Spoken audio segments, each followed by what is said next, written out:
আসসালামু আলাইকুম। নতুন একটা এপিসোডে আপনাকে স্বাগত জানাচ্ছি।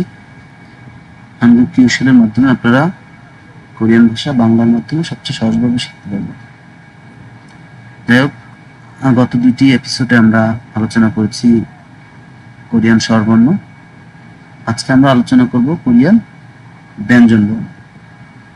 বেসিকটা আগে যা লিখেছি আমি সেভাবেই আস্তে আস্তে যাব, ভাবচিন করব, গণনা করব, 7 দিনের নাম পড়ব, আরো অনেক কিছু শিখবো, তাই না? আজকে আমরা কোরিয়ান ব্যঞ্জন বর্ণ শিখবো, ঠিক আছে? কোরিয়ান ব্যঞ্জন বর্ণ, মৌলিক যে 14টি ব্যঞ্জন বর্ণ আছে সেটা আমরা শিখবো। দেরি না করে আমরা শুরু করি।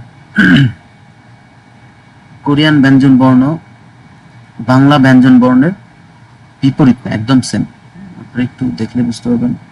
বাংলা যেমন ক, খ, গ ঠিক এইরকম, হ্যাঁ। আর উচ্চারণের ক্ষেত্রে আপনারা দেখবেন কি এখানে নামটা লেখা আছে কি, এটার নাম লেখা আছে বাংলায় কি, গিয়ক। তাহলে গিয়কে কি উচ্চারণ? বাংলাতে তালিবস্যাতে আমরা কি ধরি, স। পেট কাটা মূর্ধন্যের সাথে আমরা ধরি স, দন্তের সাথে কি ধরি, স। ঠিক কোরিয়ান ব্যঞ্জন বর্ণ এরকম, গিয়কে গ, নিয়নে ন, দিগতে দ, বিয়লে র, মিয়মে ম, সিউতে স। এক কথায় প্রত্যেকটা ব্যঞ্জন বর্ণের সামনের দিকে যে অক্ষরগুলো আছে, গ, দন্ত ন, দ, র, ম, স, বর্গীয় জ, ছ, একদম সেম। ফার্স্টের প্রত্যেকটা অক্ষর আপনারা মুখস্থ করবেন। এর সামনের যে অক্ষরগুলা, এটা হলো sound value, first sound value. আরেকটা জিনিস হলো কি, আপনার এই ব্যঞ্জন বর্ণ যখন কোনো শব্দের নিচে বসে, যেমন এখানে আছে কি, যা, জিউতের যা, উ, ম, যা যা এই নিয়মটা যখন নিচে গেছে তখন তার সাউন্ড ভ্যালু হচ্ছে কি, নিয়মের আমরা ফার্স্টে কি দেখছি, ম, তাই না? ফার্স্টে থাকলে হতো ম, আবার নিচে গেলেও কি ম। এখানে যদি ম না থেকে এখানে যদি গেয়ক থাকতো তাহলে কি হতো, যা উ, যা উ, নিচের গেলে কি ক, আর উপরে থাকলে কি হতো, যা গু। কোনো ব্যঞ্জন বর্ণ উপরে যখন থাকে তখন একটা সাউন্ড ভ্যালু, নিচে থাকলে আর একটা সাউন্ড ভ্যালু। ওই নিচে যেটা থাকে এটাকে বলা হয় পাচ্ছিম। এটা নিয়ে আমি আলাদা আপনার সাথে ডিটেলস একটা ক্লাস দিব, লিসন দিব, তখন আমি আরো ভালোভাবে বোঝাবো। আপনারা বর্তমানে জাস্ট এটুকুই দেখবেন, গিয়কের উচ্চারণ গ, নিউনের উচ্চারণ ন, এভাবে প্রত্যেকটা আপনারা একদম ঠোঁটস্থ করে ফেলবেন, হ্যাঁ।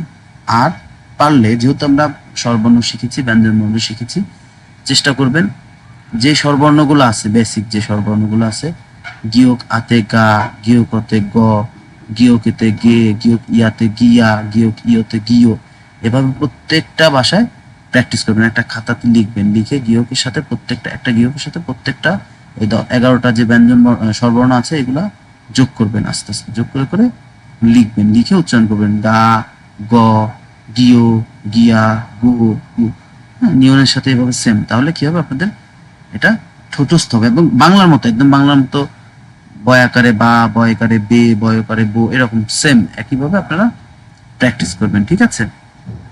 আর ভাচ্ছিমেরটা আপাতত আমি বললাম, গিয়কের প্রত্যেকটা অক্ষরের ক্ষেত্রে এই বাংলাটা আপনি ফলো করবেন, হ্যাঁ। গিয়কের ফার্স্টের যে উচ্চারণটা, এটা সামনে থাকলে বা উপরে থাকলে গ, আর যখন এটা ভাচ্ছিম হিসাবে নিচে থাকবে, কোনো শব্দের ভাচ্ছিম হিসাবে নিচে থাকবে, তখন এই যে পিছের শব্দটা, ক, এখানে ক আছে, ক, মাঝখানের গুলা বাদ, মাঝখানের গুলা বাদ, সামনেরটা পিছেরটা, নিচে গেলে পিছেরটা, সামনে গেলে সামনেরটা, ঠিক আছে? সামনে বউ পড়ে থাকলে সামনেরটা। প্রত্যেকটা দ্বিগুতের ক্ষেত্রে ফার্স্টে থাকলে দ বা ধ, লাস্টে গেলে ত, নিচে গেলে ত আসে। বিয়লের ক্ষেত্রে উপরে থাকবে র, সামনে থাকলে র, পাচ্ছিমে থাকলে ল। আমরা উদাহরণ দেখি একটু, হ্যাঁ। আমরা এটা যদি শেষ করে আমরা পরবর্তী এপিসোডে আমরা একদম উচ্চারণ করে পড়বো, ঠিক আছে? আমরা রিডিং পড়বো, কোরিয়ান ভাষা রিডিং করবো। নেক্সট এপিসোডে আমরা রিডিং করবো। আপনারা জাস্ট ব্যঞ্জন বর্ণের সাথে একটু আকার ওকার দিয়ে পড়ে নেবেন, হ্যাঁ। তারপর আমরা রিডিং করবো সামনের এপিসোডে। আমরা একটু উদাহরণ দেখি, হ্যাঁ। দেখুন, আমি উদাহরণ আপনাদের জন্য লিখে রাখছি।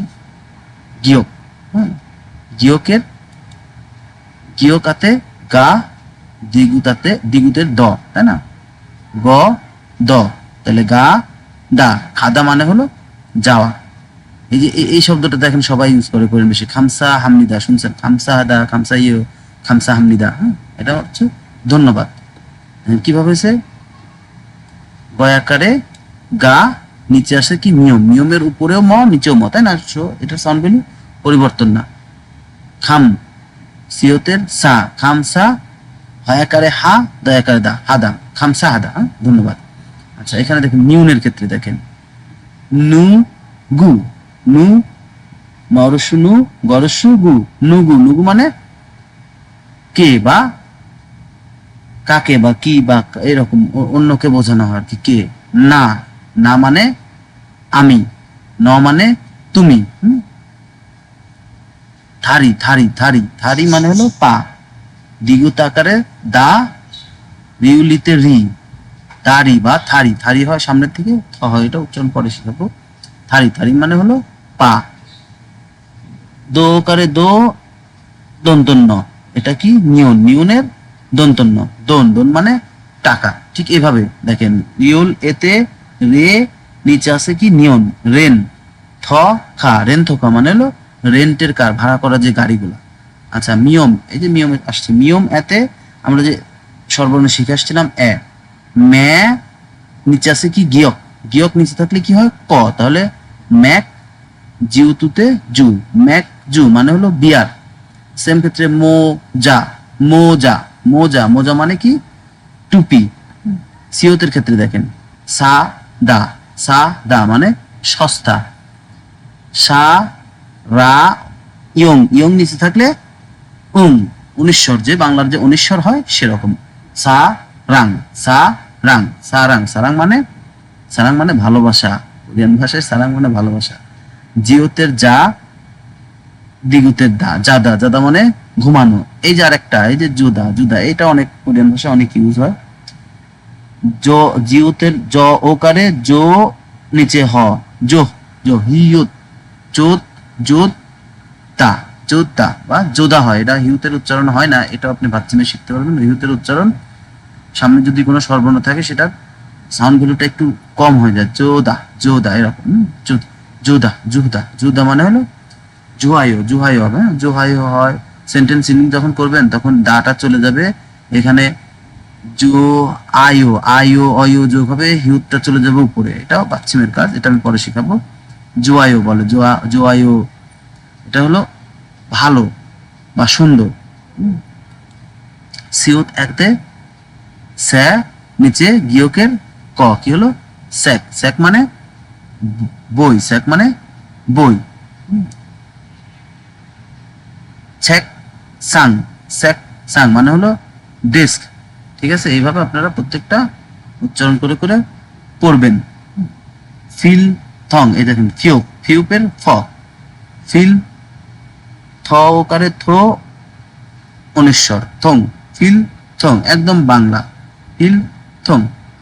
ফু রিন থ, ফু রিন থ, ফু ফু রিন থ, ফু রিন থ মানে হলো কি পেন, ফু রিন থ পেন। খিউক, খিউকের খ ওকারে খো, খ ফি, খ ফি, দেখেন একদম সহজ। খ অকার যোগ, খ খ রশ্মি ফি, খ ফি। আ ই, ইয়ং এর উচ্চারণ ফার্স্টে যখন হয় তখন এটা হলো সাহায্যকারী হয়। ঠিক আছে, এটার কোনো সাউন্ড ভ্যালু হয় না। কোরিয়ান ভাষার স্বরবর্ণ একা একা কোথাও বসতে পারে না, একটা ব্যঞ্জন বর্ণ নিয়ে বসতে হয়। ঠিক আছে, সেই ক্ষেত্রে এই ইয়ংটা তখন হয় সাহায্যকারী, সাহায্যকারী ভার্ব।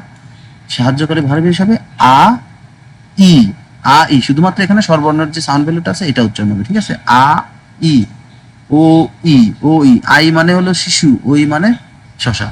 ঠিক এভাবে আপনারা মুখস্থ করবেন। ঠিক আছে, পরের ক্লাসে আমরা আপনারা ভালো করে প্র্যাকটিস করে আসবেন। ব্যঞ্জন বর্ণের সাথে স্বরবর্ণ দিয়ে আকার ওকার রস্বীকার বাংলার মতো পড়ে মুখস্থ করবেন। পরের ক্লাসে আমরা রিডিং করব। ঠিক আছে, আমরা 4 নম্বর ক্লাসেই রিডিং করব। ধন্যবাদ সবাইকে।